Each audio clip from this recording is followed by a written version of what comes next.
नमस्कार, स्वागत है आपका सूचना सूत्र में और आज की टॉप 10 खबरें लेकर हाजिर हैं हम, जिसको आप बहुत सीमित समय में देखकर अपडेट हो सकते हैं। यही हमारा प्रयास है। अमेरिका राष्ट्रपति डोनाल्ड ट्रंप ने हालिया बयान में कहा कि मैं लगभग हर मुद्दे पर सही साबित हुआ हूं। मैंने 3 चुनाव जीते हैं। उन्होंने यह भी दोहराया कि ईरान को कभी भी परमाणु हथियार हासिल नहीं करने दिया जाएगा। साथ ही उन्होंने अमेरिका के रक्षा बजट को 1.5 ट्रिलियन अमेरिकी डॉलर तक बढ़ाने की बात कही है। युद्ध के इतने भीषण माहौल में भी 1.5 ट्रिलियन अमेरिकी डॉलर तक अर्थव्यवस्था बढ़ाने का दावा अगर ट्रंप ने किया है तो दुनिया को देखना होगा कि उनकी अपनी हालात क्या है। ट्रंप ने कहा है कि उनका काम बेहद जोखिम भरा है, लेकिन उनका मानना है कि वे वही कर रहे हैं जो दुनिया की सुरक्षा के लिए आवश्यक है। उन्होंने चेतावनी देते हुए कहा कि उन्होंने हम पर हमला किया तो हमने उससे भी अधिक कड़ा जवाब दिया। जो भी आगे होगा वो बहुत जल्दी समाप्त हो जाएगा। दुनिया की सुरक्षा की बात कर रहे हैं ट्रंप, लेकिन परमाणु बम से रोकने के लिए ईरान को जो समस्याएं दुनिया इस वक्त फेस कर रही है वो भी इसी तरह की परेशानी से कम नहीं है। इससे कैसे निपटेंगे ट्रंप, ये भी बता दें। ईरान के साथ बढ़ते तनाव के बीच ट्रंप ने यह भी कहा कि अमेरिका आज रात फिर से ईरान पर हमला कर सकता है। उन्होंने यह संकेत भी दिया कि यदि आवश्यकता पड़ी तो ईरान के विरुद्ध स्ट्रेट ऑफ हॉर्मुज पर फिर से नाकाबंदी लागू की जा सकती है और यह कदम केवल ईरान को लक्ष्य बनाकर ही उठाया जाएगा। इन बयानों से स्पष्ट है कि अमेरिका और ईरान के बीच तनाव एक बार फिर बढ़ गया है। हालांकि इन टिप्पणियों का अर्थ यह नहीं है कि भविष्य की हर सैन्य कार्रवाई निश्चित रूप से होगी। स्थिति लगातार बदल रही है और ट्रंप भी लगातार बदलते रहते हैं, पर अंतिम निर्णय संबंधित सरकारों और सैन्य घटनाक्रम पर ही निर्भर करेगा, जो कि उनको बातचीत के टेबल पर आज नहीं तो कल लेके आएगा। लेकिन तब तक दुनिया का बहुत नुकसान हो चुका होगा, ऐसा लगता है। आगे बढ़ते हैं। मध्य पूर्व में तनाव, जैसा कि हमने आपको बताया, लगातार बढ़ता जा रहा है। सोशल मीडिया पर यह दावा किया जा रहा है कि स्ट्रेट ऑफ हॉर्मुज पूरी तरह से बंद कर दिया गया है और ईरान ने अमेरिका तथा इजराइल को कड़ी चेतावनी दी है। हालांकि उपलब्ध रिपोर्टों के अनुसार ईरान ने हॉर्मुज जलडबल मध्य को बंद करने की धमकी दी है, लेकिन इसके पूरी तरह बंद होने की स्वतंत्र आधिकारिक पुष्टि नहीं हुई है। रिपोर्टों के अनुसार ईरान की ओर से यह संदेश दिया गया है कि यदि अमेरिका ईरान और इजराइल के बीच संघर्ष में हस्तक्षेप करता है अमेरिका, तो उसके गंभीर परिणाम होंगे। साथ ही इजराइल के लिए भी कड़ी चेतावनी जारी करते हुए संभावित मिसाइल हमलों की बात कही गई है। स्थिति बेहद संवेदनशील बनी हुई है और क्षेत्र में सैन्य गतिविधियां तेज है। ऐसे समय में किसी भी वायरल दावे या पुष्ट जानकारी पर भरोसा करने के बजाय आधिकारिक विश्वसनीय स्रोतों से ही जानकारी प्राप्त करनी चाहिए। कहते हैं कि 2 बिगड़े हुए व्यक्ति अगर आपस में लड़ लें तो फिर बहुत मुश्किल होता है कि परिणाम क्या होगा। एक शांत हो और एक गर्म मिजाज हो तो बातचीत आज नहीं तो कल टेबल पर आ जाती है, परंतु यहाँ पर दोनों ही वार पलटवार में उलझे हुए हैं। ईरान कहता है कि हमारा और कितना क्या बिगाड़ लोगे, हम तो पहले ही पूरी तरह से जितना आप चाहते थे उतना खत्म कर चुके हैं, उसके आगे क्या। और अमेरिका कहता है कि दुनिया को बचाने के लिए और अपनी $1.5 मिलियन अर्थव्यवस्था बढ़ाने के लिए वो ये सब कर रहे हैं। तो ऐसे में दुनिया परेशान है कि इनके बीच में आखिर शांति वार्ता कैसे कराई जाए। भारत चीन सीमा पर बढ़ती गतिविधियों के बीच भारतीय सुरक्षा एजेंसियां पूरी तरह सतर्क हैं। सीमा पर किसी भी चुनौती से निपटने के लिए भारतीय सेना निरंतर निगरानी और आवश्यक तैयारियां बनाए हुए हैं। देश की वायु सुरक्षा को मजबूत करने के लिए आधुनिक रक्षा प्रणाली, जिनमें AS-400 जैसी क्षमताएं शामिल हैं, भारतीय सुरक्षा ढांचे का महत्वपूर्ण हिस्सा है। वहीं राफेल जैसे अत्याधुनिक लड़ाकू विमान किसी भी आवश्यक अभियान के लिए तैयार रहने की क्षमता रखते हैं। हालांकि सोशल मीडिया पर युद्ध शुरू होने या बड़े पैमाने पर घुसपैठ के कई दावे सामने आते रहते हैं। ऐसे में केवल आधिकारिक सरकारी और सैन्य स्रोतों पर भरोसा करना चाहिए और अपुष्ट जानकारी साझा करने से लोगों को बचना चाहिए। भारत एक मजबूत, सक्षम और आत्मनिर्भर राष्ट्र है। हमारी सेनाएं देश की संप्रभुता और सीमाओं की रक्षा करने के लिए हर समय तैयार रहती हैं। भारत की नीति शांति की है, लेकिन यदि देश की सुरक्षा और अखंडता को चुनौती दी जाती है तो उसका उचित और प्रभावी जवाब देने की क्षमता भारत के पास है और वो उसे लगातार विकसित भी करता जा रहा है। देशवासियों का कर्तव्य है कि वे सेना पर विश्वास रखें, जो कि वो रखते हैं। संयम बनाए रखना वर्तमान परिस्थिति में बहुत जरूरी है और सत्यापित जानकारी पर ही भरोसा करने का हम अपना दायित्व निभाएं। छत्तीसगढ़ के पिछले चुनावों में महादेव बेटिंग ऐप बहुत बड़ा एक मामला बना था और चुनावी इशू भी था।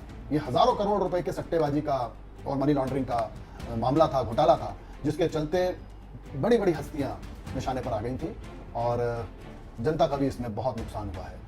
तो क्या हुआ है ये देखते हैं। भारत की सबसे चर्चित कथित ऑनलाइन सट्टेबाजी और मनी लॉन्ड्रिंग जांचों में से एक महादेव बेटिंग ऐप मामले में बड़ा घटनाक्रम। मामले के मुख्य आरोपी और कथित संस्थापक सौरभ चंद्राकर को ओमान से हिरासत में ले लिया गया। भारतीय एजेंसियां उन्हें भारत लाने के लिए प्रत्यर्पण या निर्वासन की प्रक्रिया आगे बढ़ा रही हैं। बताया गया है कि यह कार्रवाई भारतीय एजेंसियों द्वारा इंटरपोल रेड नोटिस के आधार पर की गई। यह मामला लगभग 6000 करोड़ के कथित मनी लॉन्ड्रिंग और अवैध ऑनलाइन बेटिंग नेटवर्क से जुड़ा है। प्रवर्तन निदेशालय ईडी का आरोप है कि इस नेटवर्क के जरिए बड़े पैमाने पर अवैध सट्टेबाजी संचालित की गई और उससे भारी मात्रा में अवैध धन अर्जित किया गया। जांच एजेंसी ने अब तक करीब 1700 करोड़ की संपत्तियां अटैच की हैं, जिनमें दुबई स्थित कई संपत्तियां शामिल हैं। जांच के दौरान मामले के कथित वित्तीय और राजनीतिक संबंधों की भी पड़ताल की गई। हालांकि जांच अभी जारी है और किसी भी व्यक्ति के खिलाफ जो आरोप है उस पर अंतिम फैसला तो अदालत द्वारा ही किया जाएगा। सौरभ चंद्राकर की ओमान में हिरासत बहुचर्चित मामले में एक महत्वपूर्ण प्रगति माना जा रहा है और यदि प्रत्यर्पण की प्रक्रिया सफल होती है तो भारतीय जांच एजेंसियों को मामले की आगे की जांच और पूछताछ में महत्वपूर्ण सहायता मिल सकती है और जल्दी से अन्य लोग भी कटघरे में आ सकते हैं।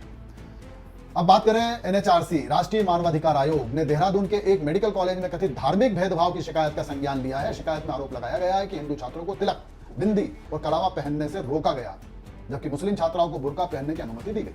शिकायत में यह भी दावा किया गया कि कुछ छात्रों को अनुपस्थित दर्ज किया गया, उनके कलावे जबरन हटाए गए और अनुशासनात्मक कार्रवाई के लिए उनकी तस्वीरें भी ली गई। इस मामले में एनएचआरसी ने विश्वविद्यालय अनुदान आयोग यूजीसी, उत्तराखंड सरकार, कॉलेज के प्राचार्य, जिला मजिस्ट्रेट और वरिष्ठ पुलिस अधीक्षक देहरादून को नोटिस जारी किया है। आयोग ने सभी संबंधित अधिकारियों से 2 सप्ताह के भीतर एक्शन टेकन रिपोर्ट मांगी है। एनएचआरसी ने अपने प्रारंभिक अवलोकन में कहा है कि यदि शिकायत में लगाए गए आरोप सही पाए जाते हैं तो यह मानवाधिकार के उल्लंघन का मामला है। फिलहाल मामले की जांच और संबंधित अधिकारियों की रिपोर्ट का इंतजार किया जा रहा है। चलिए आगे बढ़ते हैं। दिल्ली एनसीआर में रात भर हुई मूसलाधार बारिश, मतलब मानसून प्रवेश कर गया दिल्ली एनसीआर में और जल भराव की स्थिति बन गई। जैसे ही मूसलाधार बारिश हुई, महानगरों की पोल खुल जाती है, वहां के इंफ्रास्ट्रक्चर की और सुधारों की कि आखिर करा क्या था गर्मियों के दिनों में, नाले साफ किए थे या नहीं किए थे। और महानगर में तो हर दिन चुनौती होती है जब बारिश हो जाती है तो सड़कों पर पानी भरने से लोगों का आवागमन में भारी परेशानी। और भारत मौसम विज्ञान ने आज भी भारी बारिश की अलर्ट जारी की है दिल्ली और हरियाणा के लिए, रेड अलर्ट है। बारिश का सबसे अधिक असर नोएडा, गुरुग्राम, फरीदाबाद और गाजियाबाद समेत एनसीआर के कई इलाकों में देखने को मिला है। सड़कों पर जल भराव के कारण वाहनों की रफ्तार धीमी पड़ गई है, जिससे लंबा ट्रैफिक जाम लग गया है और लोगों को दफ्तर, स्कूल और अन्य स्थानों पर पहुंचने में कठिनाइयों का सामना करना पड़ रहा है। प्रशासन ने लोगों से अपील की है कि अत्यधिक आवश्यक होने पर ही घर से बाहर निकलें। वर्क फ्रॉम होम आजकल तो आसानी से किया जा सकता है, वो करें और मौसम संबंधी बीमारियों से बचें और ट्रैफिक से जुड़े आधिकारिक अपडेट पर भी नजर बनाए रखें कि कहां जाम लगा हुआ है, वहां जाने से बचें। तो ये सब एनसीआर, इनको हम विकसित शहर बोलते हैं, गुड़गांव विकसित है, लेकिन बारिश जैसे ही हुई लोगों के ऊपर मुसीबतों की बारिश भी शुरू हो जाती है साथ साथ में। अब किससे निपटे, इससे निपटे या उससे निपटे। चलिए आगे चलते हैं। हरिद्वार में पुष्कर सिंह धामी ने बद्रीनाथ मंदिर के चढ़ावे में कथित गड़बड़ी के आरोपों पर कड़ी प्रतिक्रिया दी है। मामला बद्रीनाथ तक भी पहुंच गया है, लेकिन क्या कहते हैं पुष्कर धामी और क्या कहते हैं समिति के लोग। उन्होंने कहा कि मंदिर के दान में हेराफेरी करना बेहद गंभीर अपराध है और यह गो हत्या जैसे महापाप के समान है। मुख्यमंत्री ने कहा कि इस मामले की जांच के लिए एक समिति का गठन कर दिया गया है और जांच पूरी निष्पक्षता से की जाएगी। उन्होंने यह स्पष्ट किया कि यदि जांच में कोई भी व्यक्ति दोषी पाया जाता है तो उसके खिलाफ सख्त कानूनी कार्रवाई की जाएगी। मुख्यमंत्री ने यह भी कहा कि राज्य सरकार धार्मिक स्थलों की पवित्रता और श्रद्धालुओं की आस्था से किसी भी प्रकार का खिलवाड़ बर्दाश्त नहीं करेगी। फिलहाल मामले की जांच जारी है और अंतिम कार्रवाई जांच रिपोर्ट के आधार पर ही की जाएगी। समिति क्या कहती है भी देखना होगा। और बद्रीनाथ जी धाम का अगर मामला है तो पूरे देश की नजरें अब वहां पर भी मुड़ चुकी हैं। इस तरह के अब मामले आते जाएंगे क्योंकि अब नजरें जरा सख्त हो गई हैं। मध्य प्रदेश के नलखेड़ा में भी इसी तरह का मामला सामने आया जिसपे समिति ने सफाई दी और अपनी स्थिति स्पष्ट की। तो अब ये चलेगा, लेकिन जरूरी भी है कि अब हर जगह इन बातों पर निगाह रखी जाए क्योंकि हिंदुओं की आस्था का ये बहुत बड़ा सवाल है।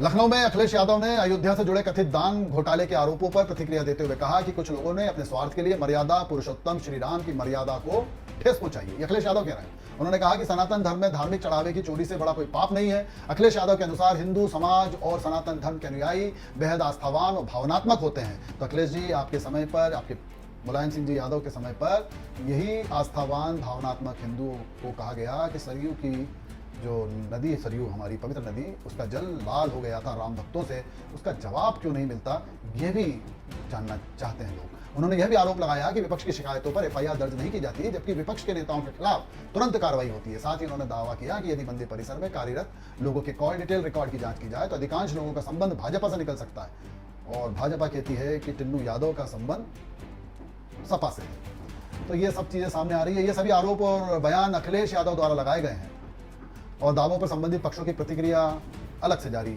समय समय पर होती रहती है।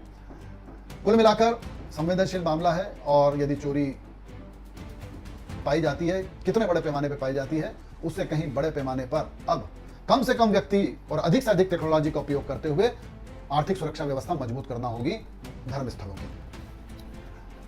प्रधानमंत्री नरेंद्र मोदी ने मेलबर्न में आयोजित ऑस्ट्रेलिया भारत सीईओ फोरम को संबोधित किया। उन्होंने कहा कि 2023 से यह मंच भारत और ऑस्ट्रेलिया की आर्थिक साझेदारी में बढ़ते विश्वास का प्रतीक बनकर उभरा है। प्रधानमंत्री ने एंथनी अल्बनीज का आभार व्यक्त करते हुए कहा कि उनकी भागीदारी और साझा दृष्टि दोनों देशों के आर्थिक संबंधों को नई ऊंचाइयों तक ले जाने में महत्वपूर्ण भूमिका निभाएगी। अपने संबोधन में प्रधानमंत्री मोदी ने विमानन, परिवहन और लॉजिस्टिक, वित्तीय सेवाएं, महत्वपूर्ण खनिज, प्रौद्योगिकी, फूड प्रोसेसिंग, खाद्य सुरक्षा और कौशल विकास जैसे क्षेत्रों में सहयोग और निवेश की अपार संभावनाओं पर प्रकाश डाला। उन्होंने कहा कि भारत विकास, नवाचार और निवेश के लिए दुनिया के सबसे आकर्षक देशों में से एक है और वैश्विक उद्योग जगत से भारत में निवेश करने और नवाचार को बढ़ावा देने का प्रधानमंत्री नरेंद्र मोदी ने आह्वान किया। तो ये थी आज की टॉप 10 खबरें। नमस्कार।